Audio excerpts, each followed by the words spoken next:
Hey folks, Jonathan here. I was in the middle of unloading the 41. It's the next day. I went and left it on the truck last night.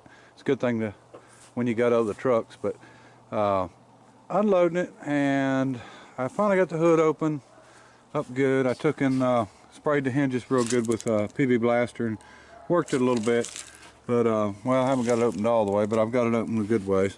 I wanted to show you dirt daubers down the carburetor, but noticed a couple things on it. One thing is, of course, it is stuck. It's stuck pretty daggone tight. Radiator is in really good shape, surprisingly. Complete, still got the horns and everything on it. Don't know how long it's been stuck. I don't, you know, the man I got it from told me that the rotor button had been stolen out of from under the cap. So I don't know if it was stuck when he was messing with it or not. You can see it's still got the old 6-volt battery sitting in it. It's unhooked. But I wanted to show you something that's kind of neat. You can see these heater lines are all teed off. They're going to the heater here, but they're going under the car. And I'm going to show you up under. You know, it's you can see the rust on the outside here, and there's rust on the floorboards, of course. But I was kind of surprised that all the rust on the floorboards is to the outside. I'm using my old camera because it picks up better in the dark, but you can see the rust out here. But when you go on the inside of the frame, the floors are actually just, you know, about as solid as a rock. I don't see any holes under here, and they don't feel soft or anything. I've pushed on them a little bit, and I did notice that, you know, the frame's solid on it. There's you know, cross members that run, well, a cross member across, but there's a support that runs from here to the front, and the one, of course, on the other side, you can see the pan's rusted there, dust cover, but the one on the other side is rusted real bad, but that wouldn't be a big deal. That, you know, could be supported really easy. But what I wanted to show you is there is a heater blower and the heater line's running up. So this has actually got rear heat, which I don't remember ever seeing, you know, a regular sedan have it. I mean, you know, I've seen the limousines and stuff like that have it, but not just a regular sedan. So, but not terrible bad shape. Mainly just the rockers and the outer floorboards, and you know, that's actually all stuff that could be repaired.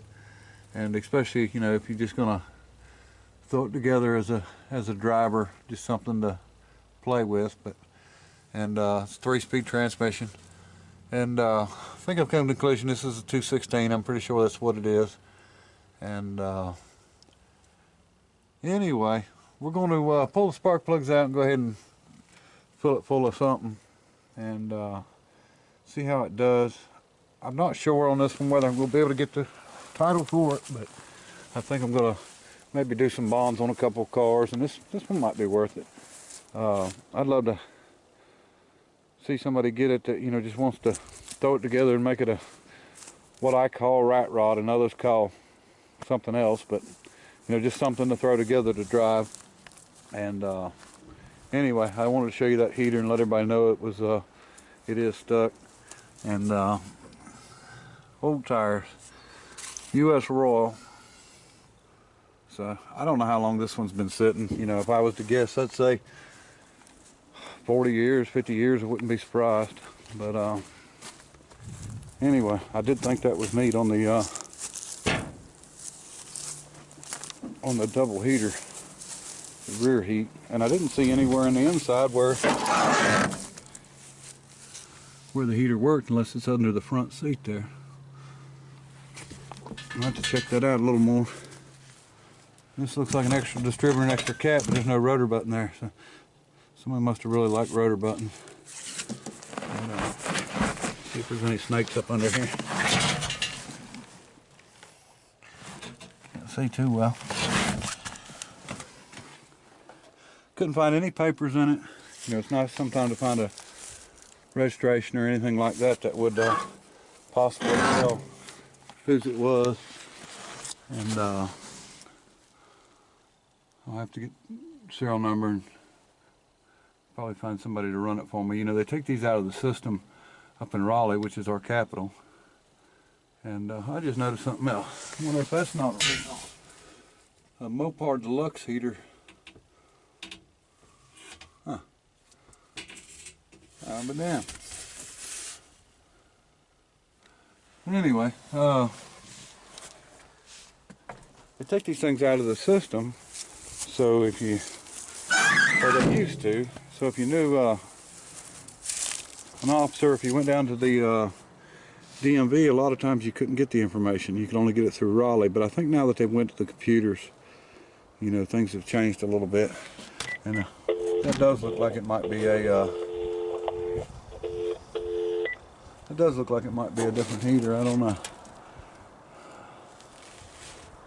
Yeah, matter of fact, this plate right here is something that somebody has put on it.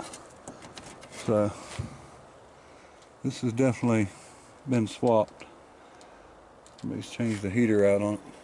We're gonna get the plugs out, go ahead and fill it full of something, transmission fluid with some kerosene or something in it.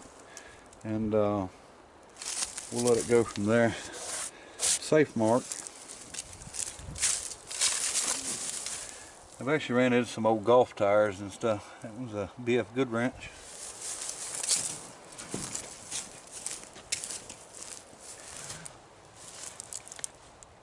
That one, I don't see the name, but it looks like there's 4 different tires on the car. That's a safe mark. Okay, at least 3 different tires. But anyway, we'll keep playing. We'll set it down, get the oil in the cylinders, and probably just screw the spark plugs back in by hand, and we're going to let this thing soak a while. And since we're not in any hurry to mess with it or anything, maybe we can do something with it.